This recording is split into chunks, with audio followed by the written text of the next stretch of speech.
Hi అండి. ఈరోజు వీడియోలో ఒక 25 మందికి సరిపోయేలాగా వెజిటేబుల్ బిర్యానీ తయారు చేయబోతున్నానండి.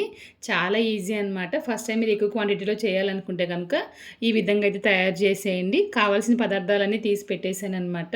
బిర్యానీ పాట్ అయితే ఒకటి పెట్టానండి. పెట్టిన తర్వాత దాంట్లో ఆయిల్ వేస్తున్నాను. తర్వాత నెయ్యి కూడా వేస్తున్నానండి. నెయ్యి వేస్తే కనుక ఫ్లేవర్ బాగుంటుందన్నమాట. ఇవి రెండు బాగా మరిగిన తర్వాత గరం మసాలా దినుసులు వేసి బాగా ఫ్రై చేయాలి.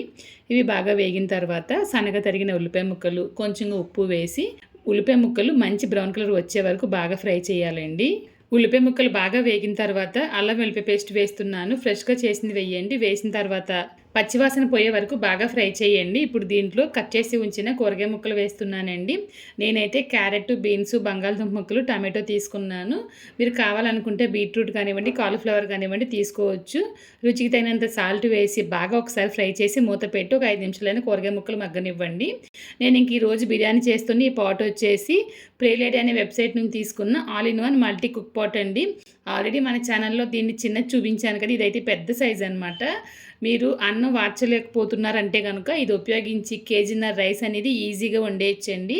స్టీమర్ కూడా చాలా పెద్దది ఇచ్చారు కాబట్టి ఒక పక్కన రైస్ అవుతూ ఉంటుంది, ఒక పక్కన స్టీమింగ్లో వచ్చేసి మీరు కావాల్సిన పదార్థాలని ఉడికించుకోవచ్చండి. గ్లాస్ లిడ్ అయితే వచ్చింది. శాండ్విచ్ బాటం వచ్చింది కాబట్టి మీరు కరెంట్ స్టవ్లోని, గ్యాస్ స్టవ్లో ఉపయోగించుకోవచ్చు. మీకు ఈ ప్రోడక్ట్ కావాలనుకుంటే కనుక ప్రేలేడీ వెబ్సైట్లో చెక్ చేయండి. లేదంటే కనుక స్క్రీన్ పైన నెంబర్ మెన్షన్ చేశాను కదా, వాళ్ళకి వాట్సాప్ చేసి చూడండి. ఇంకా కాయగూర ముక్కలు అయితే బాగా ఉడికాయండి. ఇప్పుడు దీంట్లో కారం, ధనియాల పొడి, బిర్యానీ మసాలా వేస్తున్నాను, పెరుగు వేస్తున్నా, కొత్తిమీర వేస్తున్నానండి. పుదీనా ఉంటే పుదీనా కూడా వేసి బాగా ఫ్రై చేయండి. ఇది బాగా వేగిన తర్వాత సోయా చంక్స్ని వేడి నీళ్ళలో బాగా నానబెట్టి 4-5 సార్లు కడిగి వాటర్ లేకుండా ఇందులో వేస్తున్నానండి. లెమన్ కూడా వేసి బాగా కలపాలన్నమాట. కలిపి మూత పెట్టి ఒక 5 నిమిషాలు అలా వదిలేయండి. మసాలా అంతా సోయా చంక్స్లోకి అయితే వెళ్తుంది. ఒక 5 నిమిషాల తర్వాత మళ్ళీ ఒకసారి బాగా ఫ్రై చేస్తున్నానండి.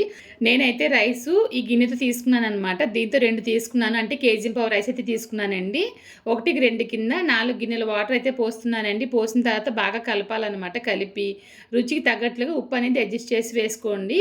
కాయగూర ముక్కలు అయితే కేజీ క్వాంటిటీకి అయితే వేశాను. నేనైతే సోనా రైస్ ఉపయోగిస్తున్నానండి. మీరు బాస్మతి రైస్ ఉపయోగించేటట్లయితే కనుక మీరు ఉపయోగించే రైస్ని బట్టి వాటర్ క్వాంటిటీ అనేది ఖచ్చితంగా తగ్గించుకోవాలన్నమాట. మూత పెట్టి ఎసరు బాగా మరిగిన తర్వాత నానబెట్టిన రైస్ అయితే వాటర్ అస్సలు లేకుండా వేస్తున్నానండి. వేసిన తర్వాత ఒకసారి బాగా కలిపేసి పైన కొంచెంగా కొత్తిమీర చల్లుతున్నాను. చల్లి బాగా కలిపి ఎక్కువ మంటల్లో ఒక 8 నిమిషాలు ఉడికించండి. వాటర్ అంతా బాగా ఎక్కిన తర్వాత తక్కువ మంటలో పెట్టి ఒక 10 నిమిషాలు అలా వదిలేయండి సిమ్లోను. చాలా పర్ఫెక్ట్గా మనకి రైస్ అయితే ఉడికిపోతుంది. మీరు ఎక్కువ క్వాంటిటీలో రైస్ తయారు చేయాలనుకున్నప్పుడు ఈ మెథడ్ని ఒకసారి ట్రై చేయండి. చాలా ఈజీగా తయారు చేసేస్తారనమాట. మరి ఇంకొక వీడియోలో మళ్ళీ కలుద్దాం. Thank you.